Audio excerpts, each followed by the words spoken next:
Sempat tarik-menarik dengan istri, detik-detik Pit Ketua Golkar Kubu Raya terjun ke sungai.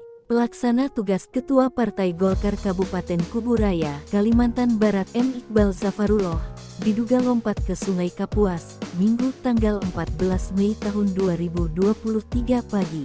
Kapolres Kubu Raya, AKBP Arif Hidayat mengatakan, sebelum kejadian, Iqbal bersama istrinya berada di kantor KPU Kubu Raya. Keduanya di sana terkait pengajuan nama calon anggota legislatif dari Partai Golkar Kubu Raya. Iqbal lalu mengajak istrinya pulang, namun bukan menuju arah rumah, melainkan ke daerah Kecamatan Kuala Dua, Kubu Raya. Kemudian, istrinya keluar mobil dan minta tolong. Akan tetapi, saat itu korban juga keluar dari mobil dan langsung melompat ke Sungai Kapuas. Sampai saat ini korban belum ditemukan, ujar Arif. Selain istri korban, kejadian tersebut juga disaksikan oleh seorang pekerja yang sedang mengoperasikan ekskavator. Menurut saksi tersebut, mobil yang dikendarai korban saat masuk ke dalam pangkalan pasir melaju dengan kecepatan tinggi. Saksi juga melihat korban dan istrinya tarik-menarik ketika keluar mobil.